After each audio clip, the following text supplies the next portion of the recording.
Gonna be animating this here little squid fella and cell shading this bad boy. So this is what the final frame will look like. It'll have these highlights and some shading, and so I'm just going by frame, adding in the highlights. Already got his little eyeball in, but now I just gotta get the rest of the body in. Can be kind of relaxing to do the cell shading part.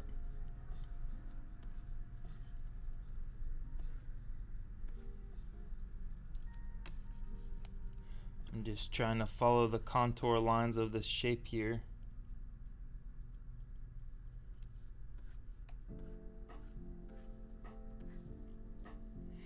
And I'm flipping back and forth between the frames to compare how they look. Make sure this little cell shaded part is gonna follow through smoothly.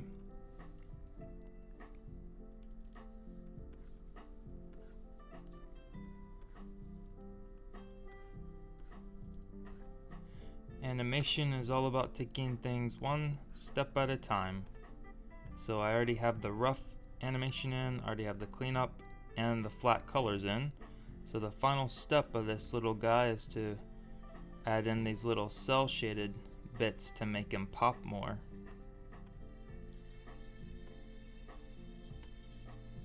This is what he looks like swimming around. First I just drew out like a little motion path and animated around that to keep him moving smoothly. And then, yeah.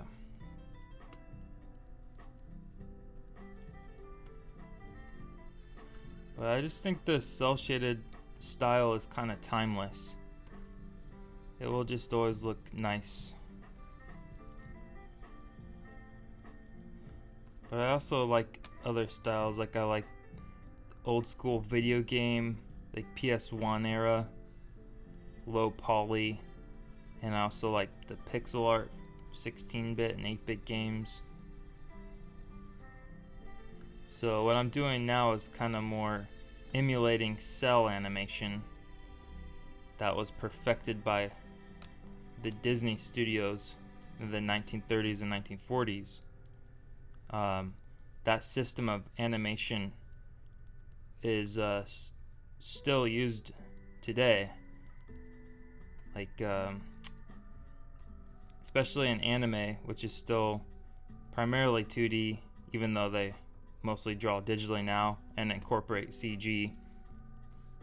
Still largely will do all the rough animation often on paper, which is pretty cool to see. But every studio has their different working methods. But regardless of whether you're drawing digitally or on paper, you're still drawing with your hand. And drawing with your hand, because we're not perfect machines, leads to all kinds of interesting imperfections and idiosyncrasies in your art that you might not get if you did everything with the computer.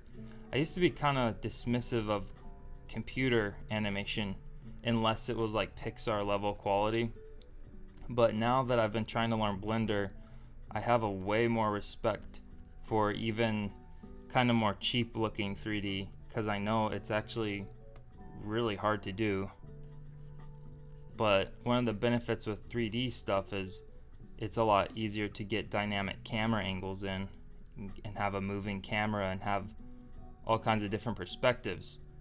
Because when you're doing everything hand drawn, if you want to have like a animated camera, well, that means you have to literally animate the background moving around in perspective, and that is insanely hard and time consuming, but it can look really cool if you pull it off.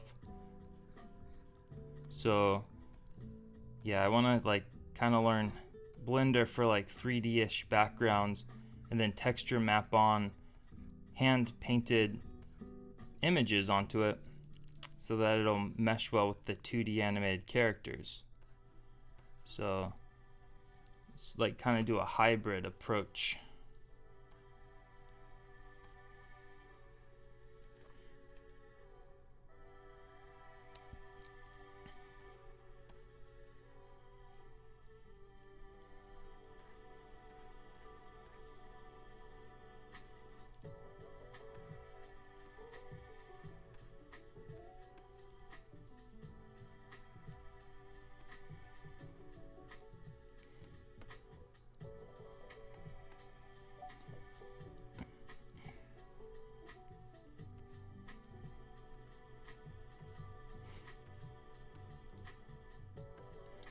Hope everyone is having a nice morning, or early afternoon, I suppose.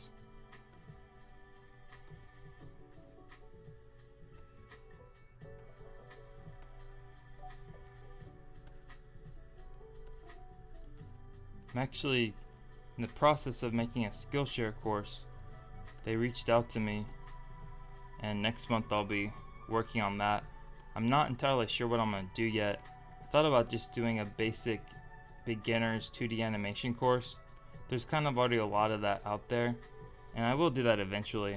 I thought it might be interesting to do something a little more specific and unique. I thought maybe I could do a course all about animating loops. So like this guy here is a loop. So I could do a course on how to design and come up with concepts for loops, and then how to animate them from start to finish. And then also even like how to sell your loops for music videos and music editors and VJs. And yeah, it's like there's a lot you can do with loops, and so it could be kind of cool.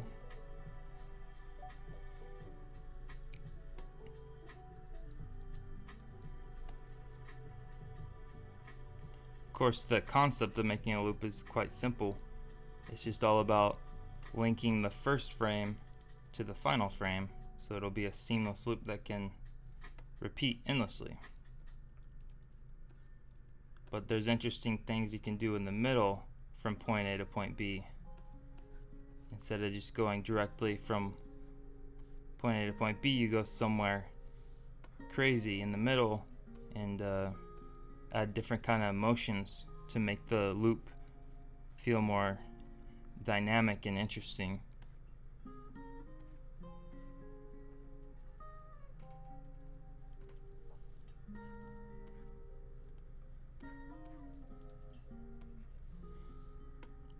And also, yeah, just like keeping a sketchbook for idea generation is important, because you never know when you'll get a good idea, but also just the act of drawing every day will actually inspire new ideas itself. It's almost like a self-fulfilling prophecy, where if you just sit around waiting to be inspired, you're likely to be waiting for a very long time.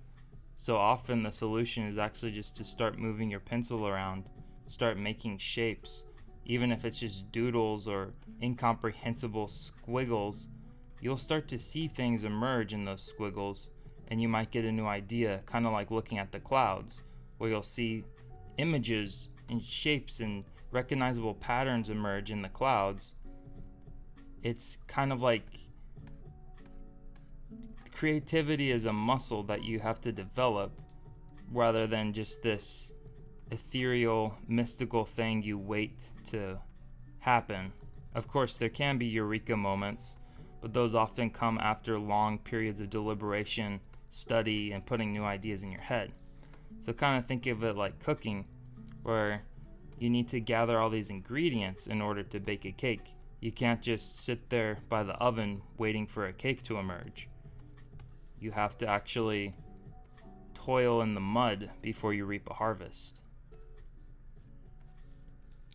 And I've been thinking a lot about creativity lately. Just like, how does it happen? And what are certain personality traits that are common with it? And of course, openness to experience is one, but also neuroticism. Because neuroticism might sound like a bad thing because you're ruminating on problems, but this active rumination, it allows you to move pieces around like a jigsaw puzzle, and you can have pragmatic neuroticism, where instead of just worrying about everything and doing nothing, you worry about everything, but then you also move pieces around and see if you can fix or come up with a new solution. So neuroticism can be an effective trait for the creative process as long as it doesn't paralyze yourself.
I'm going to cell shade each section of the squid a different color.